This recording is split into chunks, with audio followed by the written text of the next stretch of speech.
El libro de Urantía, página 1129. Documento 103. La realidad de la experiencia religiosa. Todas las reacciones verdaderamente religiosas del hombre son patrocinadas por el primitivo ministerio del ayudante de adoración y verificadas por el ayudante de la sabiduría. La primera dotación de supermente del hombre es la de la vinculación de la personalidad en el circuito del Espíritu Santo, del espíritu creativo del universo. Y mucho antes de los auto-otorgamientos de los hijos divinos o de la dotación universal de los ajustadores, esta influencia funciona para ampliar el punto de vista del hombre sobre la ética, la religión y la espiritualidad. Después de los auto-otorgamientos de los hijos del paraíso, el espíritu de la verdad liberado, hace poderosas contribuciones a la expansión de la capacidad humana para percibir las verdades religiosas. A medida que la evolución avanza en un mundo habitado, los ajustadores del pensamiento participan cada vez más en el desarrollo de los tipos más altos de discernimiento religioso humano. El ajustador del pensamiento es la ventana cósmica a través de la cual la criatura finita puede vislumbrar por la fe las certezas y divinidades de la deidad ilimitada, el Padre Universal. Las tendencias religiosas de las razas humanas son innatas. Se manifiestan universalmente y tienen un origen aparentemente natural. Las religiones primitivas siempre son evolucionarias en su génesis. A medida que la experiencia religiosa natural continúa progresando, revelaciones periódicas de la verdad puntualizan el curso por otra parte lento de la evolución planetaria. En Urantía, hoy en día, existen 4 tipos de religión. 1. Religión natural o evolucionaria. 2. Religión supernatural o revelatoria. 3.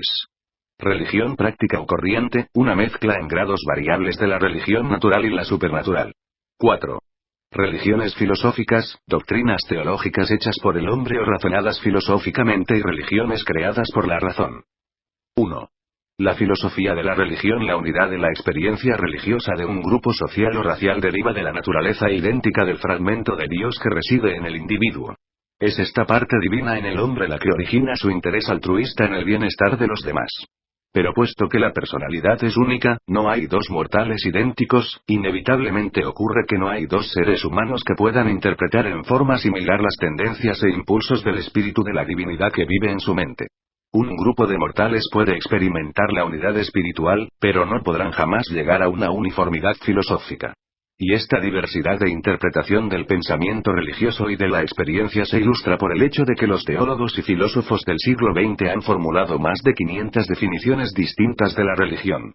En realidad, cada ser humano define la religión en página 1130 términos de su propia interpretación experiencial de los impulsos divinos que emanan del Espíritu de Dios que en él reside, y por lo tanto esta interpretación debe ser única y totalmente distinta de la filosofía religiosa de todos los demás seres humanos. Cuando un mortal se encuentra en acuerdo total con la filosofía religiosa de un mortal semejante, ese fenómeno indica que estos 2 seres han tenido una experiencia religiosa similar en cuanto a los asuntos que se refieren a su similaridad de interpretación religiosa filosófica. Aunque tu religión sea un asunto de experiencia personal, es muy importante que te expongas al conocimiento de un vasto número de otras experiencias religiosas, las distintas interpretaciones de otros mortales distintos para que puedas prevenir el peligro de que tu vida religiosa se torne egocéntrica, circunscrita, egoísta y no sociable. El racionalismo es erróneo cuando supone que la religión es en primer término una creencia primitiva en algo que luego va seguido de la búsqueda de los valores. La religión es principalmente una búsqueda de valores primero, que luego formula un sistema de creencias interpretativas. Es mucho más fácil para los hombres concordar sobre valores religiosos, objetivos, que sobre creencias, interpretaciones. Y esto explica por qué la religión es capaz de llegar a un acuerdo en cuanto a valores y objetivos, exhibiendo al mismo tiempo el confuso fenómeno de creer en cientos de creencias conflictivas, credos. Esto también explica por qué una determinada persona puede mantener su experiencia religiosa frente a la experiencia de abandonar o cambiar muchas de sus creencias religiosas. La religión persiste a pesar de los cambios revolucionarios en las creencias religiosas. La teología no produce la religión. Es la religión la que produce la filosofía teológica. El hecho de que los religiosos hayan creído tantas cosas que eran falsas no invalida la religión, porque la religión se funda en el reconocimiento de valores y se valida por la fe de experiencia religiosa personal. La religión pues se basa en la experiencia y en el pensamiento religioso. La teología, la filosofía de la religión, es un intento honesto de interpretar esa experiencia. Estas creencias interpretativas pueden ser justas o erróneas o una mezcla de verdad y error. La realización del reconocimiento de los valores espirituales es una experiencia que es superior y racional. No existe una palabra en ningún idioma humano que pueda ser empleada para designar este sentimiento, sensación, intuición o experiencia que hemos elegido llamar conciencia de Dios. El Espíritu de Dios que reside en el hombre no es personal, el ajustador es prepersonal, pero este monitor presenta un valor, exuda un sabor de divinidad que es personal en el sentido más alto e infinito. Si Dios no fuera por lo menos personal, no podría ser consciente, y si no fuera consciente, sería infrahumano. 2. La religión y el individuo. La religión es funcional en la mente humana y se ha realizado en la experiencia previamente a su aparición en la conciencia humana. Un niño ya existe alrededor de 9 meses antes de experimentar el nacimiento. Pero el nacimiento de la religión no es repentino, es más un surgimiento paulatino. Sin embargo, más tarde o más temprano hay un día de nacimiento. No entras al reino de los cielos a menos que hayas nacido nuevamente, nacido del Espíritu. Muchos nacimientos espirituales van acompañados por mucha angustia de espíritu y marcados de perturbaciones psicológicas, así como muchos nacimientos físicos están caracterizados por un parto difícil y otras anormalidades de parto. Otros nacimientos espirituales son un crecimiento natural y normal del reconocimiento de los valores. Página 1131. Humanos con un enaltecimiento de la experiencia espiritual, aunque no ocurre desarrollo religioso sin esfuerzo consciente y determinación positiva e individual. La religión no es nunca una experiencia pasiva, una actitud negativa. Lo que se llama nacimiento de la religión no está directamente asociado con las así llamadas experiencias de conversión que generalmente caracterizan episodios religiosos que ocurren más adelante en la vida como resultado de conflictos mentales, represiones emocionales y sublevamientos temperamentales. Pero aquellas personas criadas por sus padres de manera tal que crecieron en la conciencia de ser hijos de un Padre Celestial amante, no deben despreciar a sus semejantes que tan solo llegan a dicha conciencia de la asociación con Dios a través de una crisis psicológica o de trastornos emocionales. El terreno evolucionario en la mente del hombre es donde germina la semilla de la religión revelada, es la naturaleza moral que tan tempranamente da origen a una conciencia social. Los primeros impulsos de la naturaleza moral de un niño no tienen que ver con el sexo, la culpa ni el orgullo personal, sino más bien con el ímpetu hacia la justicia, rectitud y bondad, el servicio y ayuda a los semejantes. Cuando estos precoces despertares morales son alimentados, ocurre un desarrollo gradual de la vida religiosa que está comparativamente libre de conflictos, trastornos y crisis.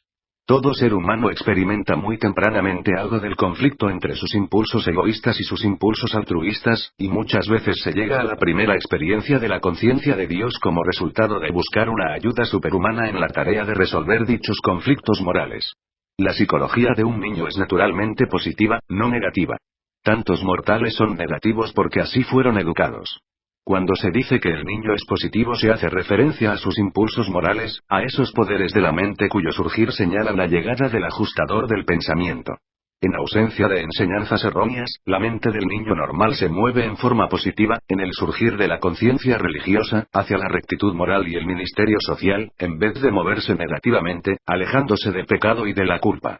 Puede haber o no conflicto en el desarrollo de la experiencia religiosa, pero siempre están presentes las decisiones inevitables, el esfuerzo y la función de la voluntad humana. La elección moral está generalmente acompañada por conflicto moral mayor o menor. Y este primer conflicto se desencadena en la mente del niño entre los impulsos del egoísmo y los impulsos del altruismo. El ajustador del pensamiento no descarta los valores de personalidad en la motivación egoísta, pero opera para colocar una ligera preferencia sobre el impulso altruista como conductor a la meta de la felicidad humana y a las alegrías del reino de los cielos. Cuando un ser moral elige ser altruista, cuando se enfrenta al impulso a ser egoísta, se trata de una experiencia religiosa primitiva. Ningún animal puede hacer tal elección. Esta decisión es humana y religiosa. Comprende el hecho de la conciencia de Dios y exhibe el impulso al servicio social, la base de la hermandad de los hombres. Cuando la mente elige un juicio moral justo por acción del libre albedrío, esta decisión constituye una experiencia religiosa. Pero antes de que el niño se haya desarrollado suficientemente como para adquirir la capacidad moral y por lo tanto ser capaz de elegir el servicio altruista, ya ha desarrollado una naturaleza egoísta, fuerte y bien unificada. Y es esta situación factual la que da origen a la teoría de la lucha entre las naturalezas superior e inferior, entre el viejo hombre pecador y la nueva naturaleza de la gracia. Muy pronto en la vida el niño normal comienza a aprender que es más bienaventurado dar que recibir. El hombre tiende a identificar el impulso a atender a sus necesidades con su ego, con su yo. En contraste, se inclina a identificar la voluntad de ser altruista, página 1132, con alguna influencia fuera de sí mismo, Dios. Y efectivamente es justo este juicio, puesto que todos esos deseos altruistas en verdad se originan en la guía del ajustador del pensamiento residente, y este ajustador es un fragmento de Dios. El impulso del monitor espiritual es realizado en la conciencia humana como un impulso al altruismo, a la preocupación por los semejantes. Por lo menos esta es la experiencia precoz y fundamental de la mente infantil. Si el niño en crecimiento no consigue unificar la personalidad, el impulso altruista puede desarrollarse tanto como para amenazar seriamente el bienestar del yo. Una conciencia desviada puede volverse responsable de muchos conflictos, preocupaciones y penas y un sinfín de infelicidad humana. 3. La religión y la raza humana. Aunque la creencia en los espíritus, los sueños y diversas otras supersticiones jugaron un papel en el origen evolucionario de las religiones primitivas, no debéis olvidar la influencia del espíritu de solidaridad del clan o tribal. En las relaciones de grupo existía la situación social precisa que proveía el desafío al conflicto egoísta-altruista en la naturaleza moral de la mente humana primitiva. A pesar de su creencia en los espíritus, en el foco de la religión de los australianos primitivos todavía está el clan. Con el tiempo, estos conceptos religiosos tienden a personalizarse, primero, en animales, y más adelante, en conceptos de superhombre o dios. Aún tales razas inferiores como los bosquimanos africanos, que ni siquiera llegan a ser totémicos en sus creencias, reconocen la diferencia entre el autointerés y el interés del grupo, una distinción primitiva entre los valores de lo secular y lo sagrado.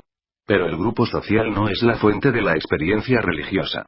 Sea cual fuera la influencia de todas estas contribuciones primitivas a la religión primitiva del hombre, el hecho existe, de que el verdadero impulso religioso tiene su origen en presencias espirituales genuinas que activan la voluntad al altruismo. La religión más reciente está prefigurada por la creencia primitiva en los milagros naturales y los misterios, el impersonal mana. Pero tarde o temprano, la religión en evolución exige que el individuo haga un sacrificio personal de alguna índole para el bien de su grupo social, algo que haga más feliz y mejor al pueblo. En último término, la religión está destinada a llegar a ser el servicio de Dios y del hombre. La religión está designada para cambiar el medio ambiente del hombre, pero mucho de lo que se llama religión entre los mortales hoy en día se ha vuelto incapaz de hacerlo. Alguna que otra vez el medio ambiente ha dominado sobre la religión. Recordad que en la religión de todas las edades la experiencia que es importantísima es el sentimiento de los valores morales y significados sociales, no el pensamiento sobre los dogmas teológicos o las teorías filosóficas. La religión evoluciona favorablemente a medida que se reemplaza el elemento de magia por el concepto de la moral. El hombre evolucionó a través de las supersticiones de maná, magia, adoración de la naturaleza, temor de los espíritus y adoración de los animales, a los variados ceremoniales mediante los cuales la actitud religiosa del individuo se transformó en reacciones grupales del clan. Más tarde, estas ceremonias se enfocaron y cristalizaron en las creencias tribales, y eventualmente estos temores y fe se personalizaron en dioses. Pero en toda esta evolución religiosa, el elemento moral no estaba nunca totalmente ausente. El impulso del Dios dentro del hombre fue siempre poderoso. Y estas influencias poderosas, una humana y la otra divina, aseguraron la supervivencia de la religión a través de las vicisitudes de las edades, a pesar de que tan frecuentemente corrió ésta el peligro de sucumbir ante las miles de tendencias subversivas y antagonismos hostiles. Página 1133. 4. La comunión espiritual. La diferencia característica entre una ocasión social y una reunión religiosa es de que, en contraste con lo secular, lo religioso exuda una atmósfera de comunión. De esta manera la asociación humana genera una sensación de hermandad con lo divino, y este es el comienzo de la adoración grupal. El compartir una comida comunal fue el tipo más primitivo de comunión social, y por lo tanto las religiones primitivas dispusieron que alguna porción del sacrificio ceremonial fuera comida por los adoradores. Aún en el cristianismo, la Santa Cena retiene este modo de comunión. La atmósfera de la comunión provee un período refrescante y consolador de tregua en el conflicto del ego autoservidor con el impulso altruista del monitor espiritual residente. Este es el preludio de la verdadera adoración, la práctica de la presencia de Dios que eventúa en el surgimiento de la hermandad del hombre. Cuando el hombre primitivo sentía que su comunión con Dios había sido interrumpida, recurría a alguna clase de sacrificio en su esfuerzo para hacer una expiación, para restaurar las relaciones amistosas. El hambre y la sed de rectitud conducen al descubrimiento de la verdad, y la verdad aumenta los ideales, y esto crea nuevos problemas para los religionistas individuales, puesto que nuestros ideales tienden a crecer en progresión geométrica, mientras que nuestra habilidad para vivir de acuerdo con ellos tan solo aumenta en progresión aritmética. El sentimiento de culpa o la conciencia del pecado se produce, sea a partir de la interrupción de la comunión espiritual, o porque se han rebajado los ideales morales. La liberación de este estado tan solo puede producirse mediante la comprensión de que los propios ideales morales más elevados no son necesariamente sinónimos de la voluntad de Dios. El hombre no puede esperar vivir de acuerdo con sus ideales más elevados, pero puede ser fiel a su propósito de encontrar a Dios y de tornarse cada vez más como Él. Jesús eliminó todos los ceremoniales de sacrificio y expiación. Destruyó la base para toda esta culpa ficticia y sentido de aislamiento en el universo al declarar que el hombre es hijo de Dios. La relación criatura-creador se tornó así una relación hijo-padre. Dios se vuelve el padre amante para sus hijos e hijas mortales. Todas las ceremonias que no sean parte legítima de tal relación familiar íntima se eliminan para siempre. Dios el Padre trata con el hombre su hijo a partir de la base, no de su virtud o valor real, sino en reconocimiento de la motivación del hijo, el propósito e intento de la criatura. Esta relación es una asociación de padre e hijo y está activada por el amor divino. 5. El origen de los ideales. La mente evolucionaria primitiva da origen a una sensación de deber social y obligación moral derivadas principalmente del temor emocional. El impulso más positivo de servicio social y el idealismo del altruismo se derivan del impulso directo del espíritu divino que reside en la mente humana. Esta idea ideal de hacer el bien a otros, el impulso de negarle algo al ego para beneficio del prójimo, está al principio muy circunscrito. El hombre primitivo considera prójimo tan solo a aquellos que están muy cerca de él, o aquellos que lo tratan a él como prójimo. A medida que avanza la civilización religiosa, el prójimo se expande en su concepto hasta comprender el clan, la tribu, la nación. Y luego página 1134. Jesús amplió el alcance del prójimo hasta comprender a toda la humanidad, hasta declarar que deberíamos amar a nuestros enemigos. Y hay algo dentro de cada ser humano normal que le dice que esta enseñanza es moral, justa. Aún aquellos que menos practican este ideal admiten que es justo en teoría. Todos los hombres reconocen la moralidad de este impulso humano universal hacia el altruismo.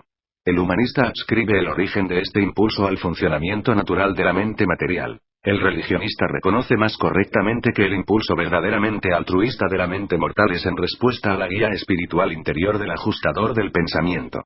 Pero la interpretación del hombre de estos conflictos primitivos entre la voluntad egoísta y la voluntad altruista no es siempre confiable. Tan solo una personalidad relativamente bien unificada puede arbitrar las opiniones multiformes de los deseos del ego y la conciencia social naciente. El yo tiene derechos tanto como los tienen sus prójimos. Ninguno de los dos ha de reclamar exclusivamente la atención y servicio del individuo. La incapacidad de resolver este problema da origen al tipo más primitivo de los sentimientos humanos de culpa. La felicidad humana se alcanza tan solo cuando el deseo egoísta del yo y el impulso altruista del yo superior espíritu divino están coordinados y reconciliados por la voluntad unificada de la personalidad integrante y supervisora. La mente del hombre evolucionario se enfrenta constantemente con el complejo problema de arbitrar la contienda entre la expansión natural de los impulsos emocionales y el crecimiento moral de los impulsos altruistas predicados en el discernimiento espiritual, la reflexión religiosa genuina. El intento de asegurar un bien equivalente para el yo y para la mayor cantidad de otros yoes presenta un problema que no siempre puede ser resuelto satisfactoriamente dentro de un marco espacio-temporal. En una vida eterna, estos antagonismos pueden ser solucionados, pero en la corta vida humana es imposible solucionarlos. Jesús se refirió a dicha paradoja cuando dijo: el que salve su vida la perderá, pero el que pierda su vida en nombre del reino, la hallará. El perseguimiento del ideal, la lucha por ser semejante a Dios, es un esfuerzo continuo antes y después de la muerte. La vida después de la muerte no es esencialmente distinta de la existencia mortal. Todo lo bueno que hagamos en esta vida contribuye directamente al enaltecimiento de la vida futura. La religión real no fomenta la indolencia moral ni la pereza espiritual al alentar la vana esperanza de recibir todas las virtudes de un carácter noble como resultado de cruzar las puertas de la muerte natural. La verdadera religión no menosprecia el esfuerzo humano por progresar durante el contrato mortal de la vida. Todo logro mortal es una contribución directa al enriquecimiento de las primeras etapas de la experiencia de supervivencia inmortal. Es fatal para el idealismo del hombre que se le enseñe que todos sus impulsos altruistas son meramente el desarrollo de sus instintos gregarios naturales. Pero se encuentra ennoblecido y poderosamente energizado cuando aprende que estos impulsos superiores de su alma emanan de las fuerzas espirituales que residen en su mente mortal. Eleva al hombre por encima y más allá de sí mismo el comprender plenamente que dentro de él vive y afana algo que es eterno y divino. Y así pues una fe viva en el origen superhumano de nuestros ideales valida nuestra creencia de que somos los hijos de Dios y hace reales nuestras convicciones altruistas, los sentimientos de la hermandad del hombre. El hombre, en su dominio espiritual, verdaderamente tiene una voluntad libre. El hombre mortal no es un esclavo desamparado de la soberanía inflexible de un Dios todopoderoso ni la víctima de una fatalidad sin esperanzas dentro de un deber. Página 1135. Minismo mecanicista cósmico. El hombre es en verdad el arquitecto de su propio destino eterno. Pero el hombre no halla la salvación ni se ennoblece por las presiones. El crecimiento espiritual emana desde el interior del alma en evolución. La presión puede deformar la personalidad, pero no estimula jamás el crecimiento. Aún la presión educativa es útil únicamente en forma negativa, en cuanto ayuda a prevenir experiencias desastrosas. El crecimiento espiritual es más grande cuando todas las presiones externas son mínimas. Donde está el Espíritu del Señor, allí hay libertad. El hombre se desarrolla mejor cuando las presiones del hogar, de la comunidad, la iglesia y el Estado son menores. Pero esto no se debe interpretar como significando que no haya cabida en la sociedad progresiva para el hogar, las instituciones sociales, la iglesia y el Estado. Una vez que un miembro de un grupo social religioso haya cumplido con los requisitos de dicho grupo, debería ser alentado a disfrutar de libertad religiosa en la expresión plena de su propia interpretación personal de las verdades de la creencia religiosa y los hechos de la experiencia religiosa. La seguridad de un grupo religioso depende de la unidad espiritual, no de la uniformidad teológica. Un grupo religioso debería poder disfrutar de la libertad de pensar libremente, sin tener que volverse librepensadores. Existe gran esperanza para toda iglesia que adore al Dios vivo, valide la hermandad de los hombres, y se atreva a quitar toda presión de credo de sus integrantes. 6. La coordinación filosófica. La teología es el estudio de las acciones y reacciones del espíritu humano. No puede jamás volverse una ciencia, puesto que debe estar siempre combinada más o menos con la psicología en su expresión personal y con la filosofía en su marco sistemático. La teología es siempre el estudio de tu religión. El estudio de la religión de otros es psicología. Cuando el hombre se acerca al estudio y al examen de su universo desde afuera, da origen a varias ciencias físicas. Cuando encara la investigación del yo y del universo desde adentro, da origen a la teología y a la metafísica. El arte de la filosofía más reciente se desarrolla en un esfuerzo por armonizar las muchas discrepancias que están destinadas a aparecer al principio entre los hallazgos y enseñanzas de estas dos avenidas diametralmente opuestas de enfoque al universo de las cosas y de los seres. La religión tiene que ver con el punto de vista espiritual, el conocimiento del carácter interior de la experiencia humana. La naturaleza espiritual del hombre le ofrece la oportunidad de volver el universo de afuera hacia adentro.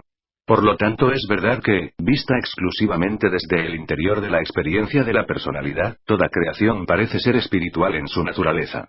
Cuando el hombre inspecciona analíticamente el universo a través de las dotes materiales de sus sentidos físicos y la percepción mental asociada, el cosmos parece ser mecánico y hecho de materia-energía. Dicha técnica de estudiar la realidad consiste en volver el universo de adentro hacia afuera. Un concepto filosófico lógico y coherente del universo no puede ser construido sobre los postulados ni del materialismo ni del espiritismo, pues ambos sistemas de pensamiento, cuando se los aplica en forma universal, obligan a ver el cosmos en una distorsión, el primero encarando el universo de adentro hacia afuera, el segundo comprendiendo la naturaleza del universo de afuera hacia adentro. Por consiguiente, ni la ciencia ni la religión podrán jamás por sí mismas, Enais página 1136 lamento, esperar ganar una comprensión adecuada de las verdades universales y de sus relaciones, sin la guía de la filosofía humana y el esclarecimiento de la revelación divina. El espíritu interior del hombre debe depender siempre para su expresión y autorrealización del mecanismo y técnica de la mente. Del mismo modo, la experiencia exterior del hombre con la realidad material debe fundarse en la conciencia mental de la personalidad que la experimenta.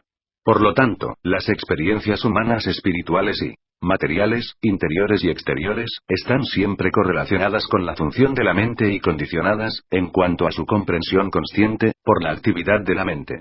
El hombre experimenta la materia en su mente. Experimenta la realidad espiritual en el alma, pero se hace consciente de esta experiencia en la mente.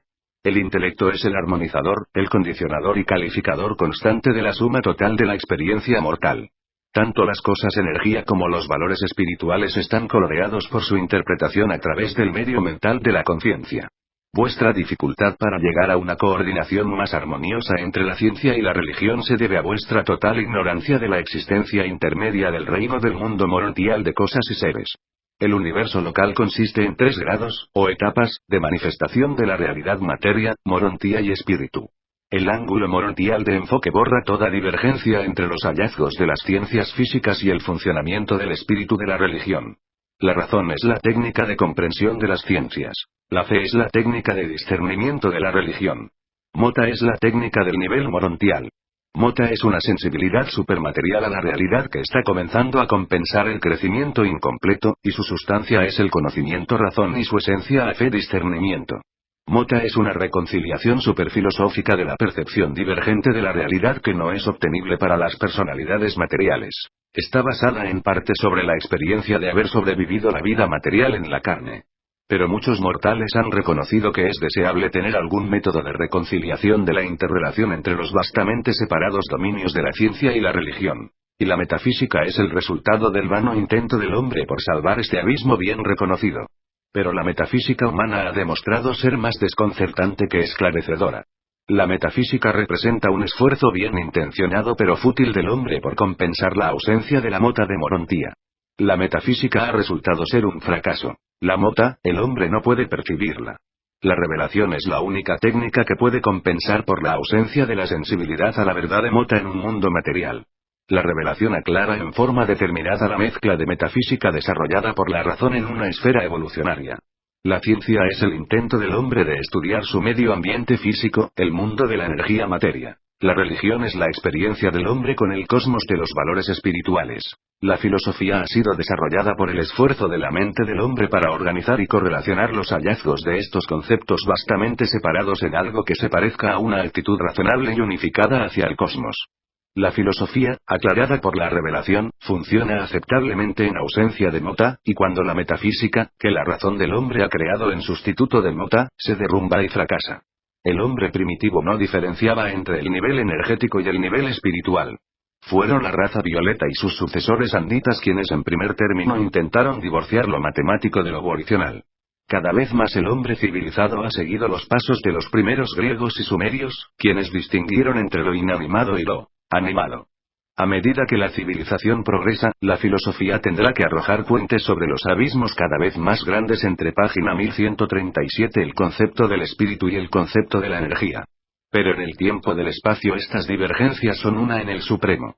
La ciencia siempre debe basarse en la razón, aunque la imaginación y la conjetura son útiles en la extensión de sus límites. La religión depende para siempre de la fe, aunque la razón sea una influencia estabilizadora y una asistenta útil.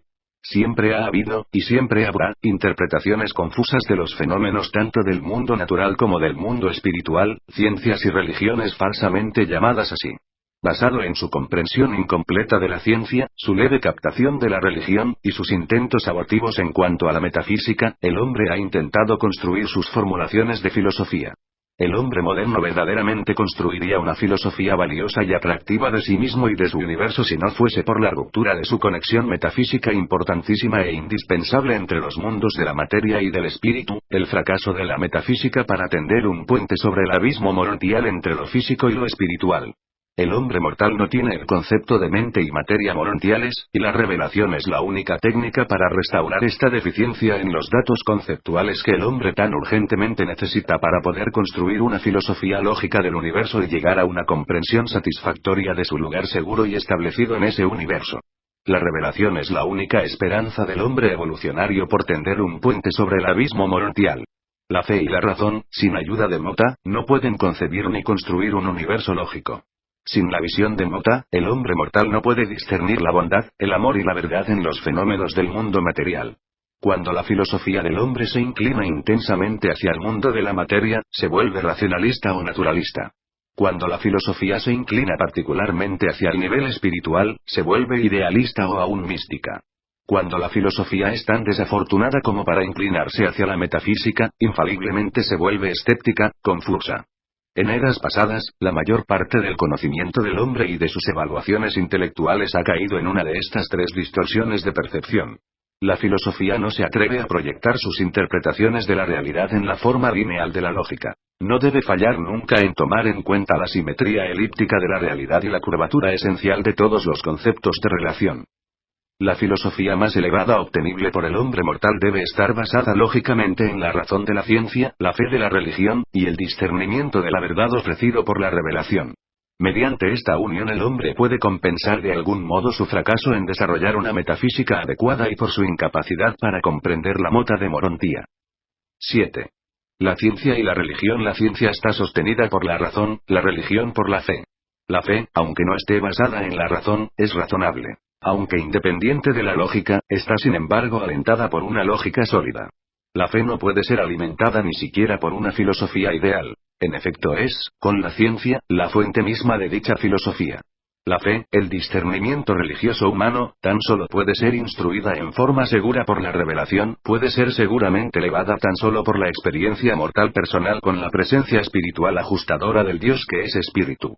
La verdadera salvación es la técnica de la evolución divina de la mente mortal desde la identificación con la materia, a través de los dominios del vínculo morontial, al elevado estado universal de la correlación espiritual. Así como el instinto, página 1138 intuitivo material precede a la aparición del conocimiento razonado en la evolución terrestre, también la manifestación del discernimiento intuitivo espiritual presagia la aparición posterior de la razón y experiencia morontiales y espirituales en el programa extenso de la evolución celestial, el asunto de transmutar los potenciales del hombre temporal en la actualidad y divinidad del hombre eterno, un finalista en el paraíso.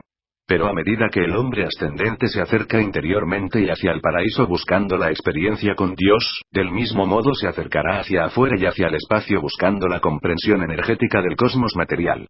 La progresión de la ciencia no está limitada a la vida terrestre del hombre. Su experiencia de ascensión en el universo y en el superuniverso será en buena parte el estudio de la transmutación de la energía y de la metamorfosis de la materia. Dios es espíritu, pero deidad es unidad, y la unidad de la deidad comprende no solo los valores espirituales del Padre Universal y del Hijo Eterno, sino que también conoce los hechos energéticos del Controlador Universal y de la Isla del Paraíso, mientras que estas dos fases de la realidad universal están perfectamente correlacionadas en las relaciones mentales del actor conjunto y unificadas en el nivel finito en la deidad surgente del Ser Supremo. La unión de la actitud científica y el discernimiento religioso por la mediación de la filosofía experiencial es parte de la experiencia del hombre en su larga ascensión al paraíso. Las aproximaciones de las matemáticas y las certezas del discernimiento siempre requerirán la función armonizadora de lógica mental en todos los niveles de la experiencia antes del logro máximo del Supremo. Pero la lógica jamás podrá conseguir armonizar los hallazgos de la ciencia y los discernimientos de la religión a menos que tanto el aspecto científico como el religioso de una personalidad estén dominados por la verdad, sinceramente deseosos de seguir la verdad a donde quiera que los conduzca sin preocuparse por las conclusiones que puedan derivar. La lógica es la técnica de la filosofía, su método de expresión. Dentro del dominio de la verdadera ciencia, la razón puede responder siempre a la lógica genuina. Dentro del dominio de la verdadera religión, la fe es siempre lógica desde la base del punto de vista interior, aunque dicha fe puede aparecer sin fundamentos desde el punto de vista interior del planteamiento científico. Desde afuera, mirando hacia adentro, el universo podrá parecer material. Desde adentro, mirando hacia afuera, el mismo universo parece totalmente espiritual. La razón nace de la conciencia material, la fe de la conciencia espiritual, pero por la mediación de una filosofía fortalecida por la revelación, la lógica puede confirmar tanto la visión interior como la exterior, realizando de esta manera la estabilización tanto de la ciencia como de la religión. Así, mediante el contacto común con la lógica de la filosofía, tanto la ciencia como la religión se volverán cada vez más tolerantes cada una de la otra, y cada vez menos escépticas. Lo que tanto la ciencia en desarrollo como la religión necesitan es una mirada más penetrante y una autocrítica sin miedo, una mayor conciencia de la condición incompleta del estado evolucionario. Los maestros tanto de la ciencia como de la religión frecuentemente muestran demasiada autoconfianza y son excesivamente dogmáticos. La ciencia y la religión tan solo pueden ser autocríticas de sus hechos. En cuanto uno se aleja de la etapa de los hechos, la razón abdica o bien degenera rápidamente en un consorte de lógica falsa. La verdad, una comprensión de las relaciones cósmicas, de los hechos del universo, y los valores espirituales, puede ser alcanzada mejor a través del ministerio del Espíritu de la Verdad y puede ser criticada mejor por la revelación. Pero la revelación no origina ni una ciencia ni una religión. Su función consiste en coordinar tanto la ciencia como la religión con la verdad de la realidad. Siempre, en ausencia de revelación o ante su incapacidad de aceptarla o entenderla, el página 1139. Hombre mortal ha recurrido a su fútil gesto de la metafísica, siendo esa el único sustituto humano de la revelación de la verdad o de la mota de la personalidad morontial. La ciencia del mundo material permite al hombre controlar, y hasta cierto punto dominar, su ambiente físico. La religión de la experiencia espiritual es la fuente del impulso a la fraternidad que permite a los hombres convivir en las complejidades de la civilización de una era científica. La metafísica, pero más certeramente la revelación, permite un punto de encuentro común para los descubrimientos de la ciencia y de la religión y hace posible el intento humano de correlacionar lógicamente estos dominios separados pero interdependientes del pensamiento en una filosofía bien equilibrada de estabilidad científica y certeza religiosa. En el estado mortal, nada puede ser probado en forma absoluta. Tanto la ciencia como la religión se basan en suposiciones. En el nivel morontial, los postulados tanto de la ciencia como de la religión pueden ser comprobados, parcialmente, por la lógica mota. En el nivel espiritual de estado máximo la necesidad de prueba finita se desvanece gradualmente ante la experiencia real de la realidad y con la misma. Pero aún entonces existe mucho, más allá de lo finito, que queda sin comprobar. Todas las divisiones del pensamiento humano se basan en ciertas suposiciones que se aceptan, aunque no estén comprobadas, mediante una sensibilidad constitutiva a la realidad de la dotación mental del hombre. La ciencia inicia su carrera de razonamiento suponiendo la realidad de tres cosas: la materia, el movimiento y la vida. La religión inicia su carrera con la suposición de la validez de tres cosas: la mente, el espíritu y el universo, el ser supremo. La ciencia se vuelve el dominio del pensamiento, de las matemáticas, de la energía y de lo material del tiempo en el espacio. La religión intenta tratar no solo con el espíritu finito y temporal sino también con el espíritu de la eternidad y de la supremacía. Solo a través de una larga experiencia en mota estos dos extremos de la percepción universal pueden hacer que produzcan interpretaciones análogas de orígenes, funciones, relaciones, realidades y destinos. La armonización máxima de la divergencia energía-espíritu está en el circuito de los 7 espíritus rectores. La primera unificación de esta divergencia, en la deidad del Supremo. Su unidad finalista, en la infinidad de la primera fuente y centro, el Yo Soy. La razón es el acto de reconocer las conclusiones de la conciencia en cuanto a la experiencia en el mundo físico de energía y materia y con ese mismo mundo. La fe es el acto de reconocer la validez de la conciencia espiritual, algo que no admite otra prueba mortal. La lógica es la progresión sintética de la búsqueda de la verdad de la unidad de la fe y la razón y está fundada en las dotes constitutivas de la mente de los seres mortales, el reconocimiento innato de cosas, significados y valores. Existe una verdadera prueba de realidad espiritual en la presencia del ajustador del pensamiento, pero la validez de esta presencia no es demostrable al mundo exterior sino solo al que así experimenta la residencia de Dios.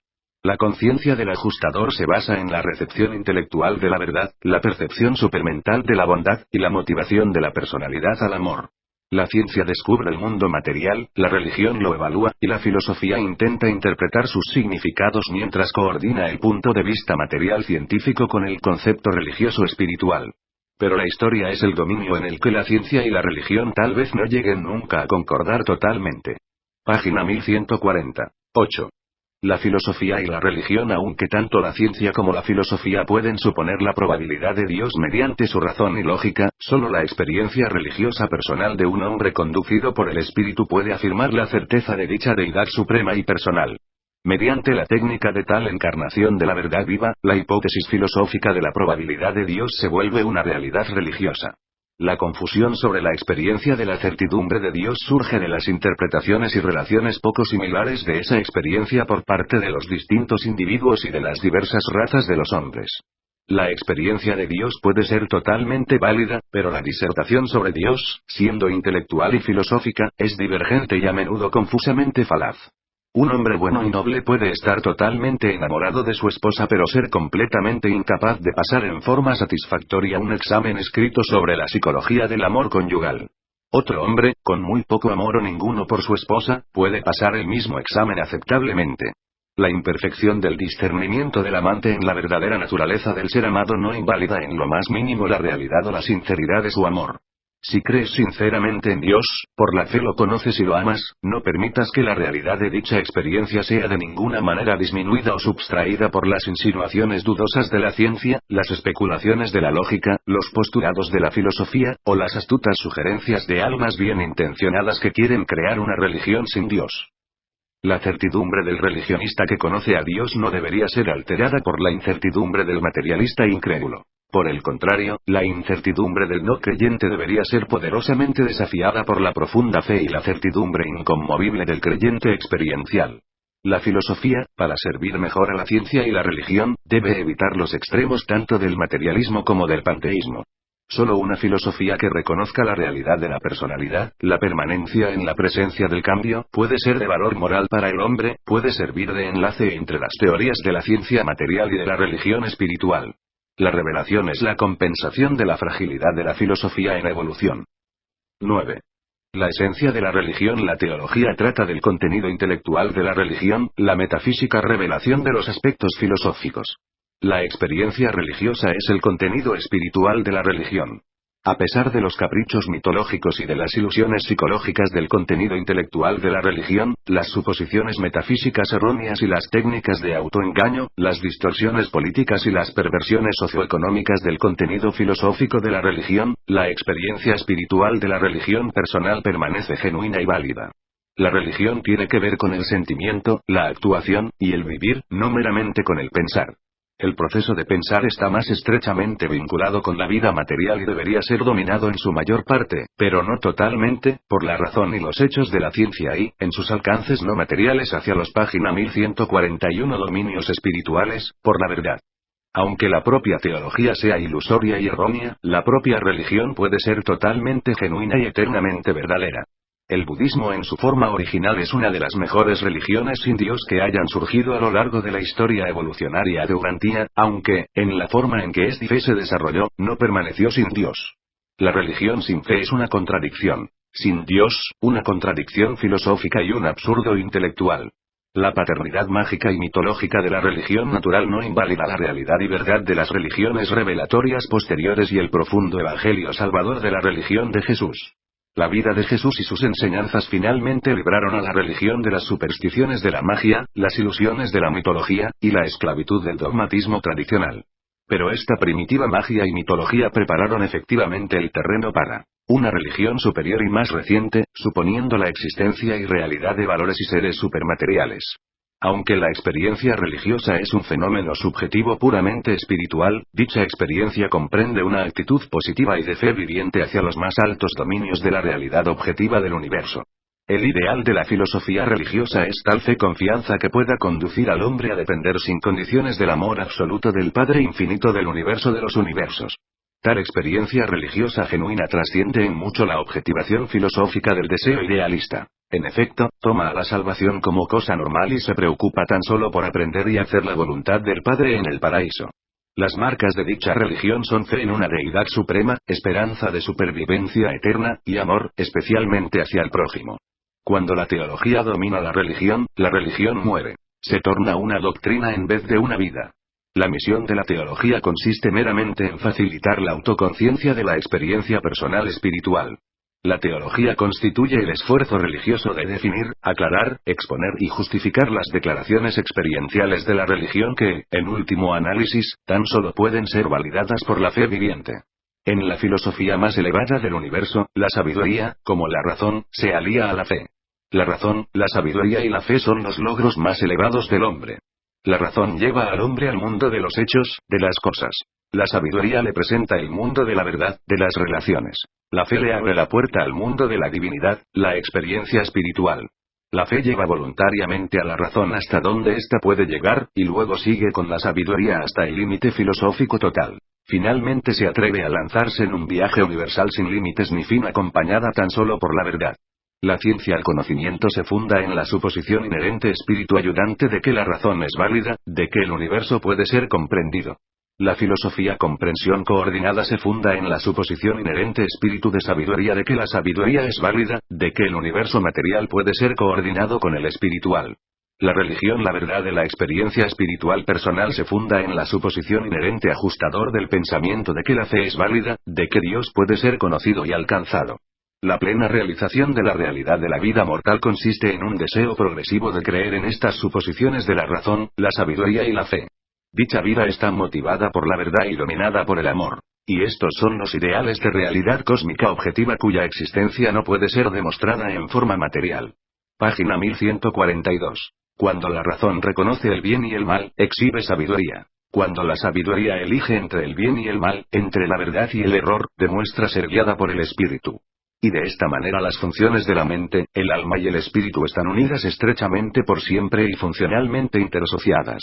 La razón trata del conocimiento de los hechos. La sabiduría, de la filosofía y la revelación. La fe, de la experiencia espiritual viva. Mediante la verdad, el hombre alcanza la belleza y mediante el amor espiritual, asciende a la bondad. La fe conduce a conocer a Dios, no meramente a un sentimiento místico de la presencia divina. La fe no debe estar influida excesivamente por sus consecuencias emotivas. La verdadera religión es una experiencia de creencia y conocimiento así como también una satisfacción de sentimiento. Existe una realidad en la experiencia religiosa que es proporcional al contenido espiritual, y dicha realidad trasciende la razón, la ciencia, la filosofía, la sabiduría y todos los demás logros humanos. Las convicciones de dicha experiencia son inatacables. La lógica del vivir religioso es incontrovertible. La certidumbre de dicho conocimiento es superhumana. Las satisfacciones son soberbiamente divinas, la valentía indomitable, las devociones incuestionables, las lealtades supremas, y los destinos finales, eternos, últimos y universales. Presentado por un Melquisedec de Nevadón.